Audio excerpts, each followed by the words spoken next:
7/8/2025 5 વાગ્યાની આજુબાજુ ઊભી માંડવીમાં રોટાવીટર ચરમી જેવો રોગ આવી ગયો છે. કાંઈ નહીં.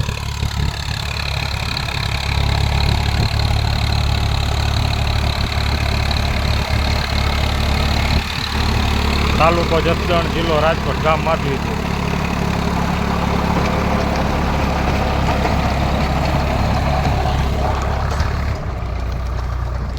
આ માંડવીમાંથી કાયદેસર અંતરો. આમાં એક પણ પ્રકારનો ડાઘ નથી. ચરમી જેમાં ઓલો ભાગ જે છે ને થાંભલા સુધી એ ફેલ થઈ ગયો. જસદણ તાલુકો, માધવીપુર ગામ, જિલ્લો રાજકોટ.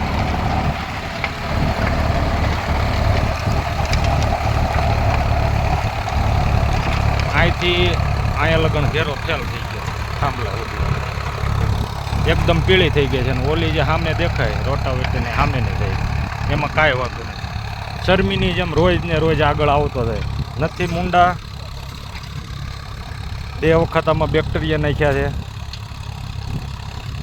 માઇકોરાજા નાખ્યો છે, તોય કાંઈ પણ પ્રકારનો ફેર પડ્યો નથી.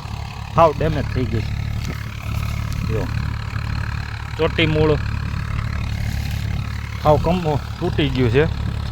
એમાં જ રોગ છે અને ઉપર તંતુ મૂળ જીવિત થઈ ગયા.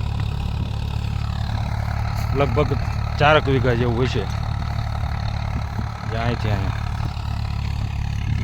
ખેડૂતોની માઠી દિશા છે. અમારા વિસ્તારમાં આવો રોગ બહુ છે. એ પછી ગમે એ વેરાયટી હોય, ગિરનાર હોય, BT 32 હોય, 20 નંબર હોય, કાદરી હોય કે 128 હોય, 50% વિસ્તારમાં આવો રોગ આવી ગયો છે ગામમાં. માટે ખેડૂત ભાઈઓ તમે ચેતતા રહેજો. આમાં કોઈ પણ પ્રકારની દવા, બેક્ટેરિયા કાંઈ કામ આપતું નથી. આવ્યું એટલે પૂરું.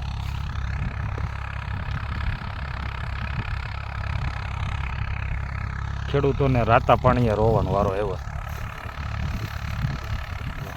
એકનું એક ખેતર, એકનું એક ધણી, એકનું એક બિયારણ. અહીંયા કાંઈ વાંધો નથી.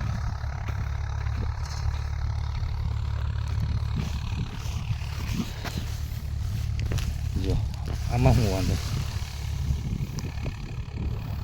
કમ્પ્લેટ છે. આમાં કાંઈ અસર નથી.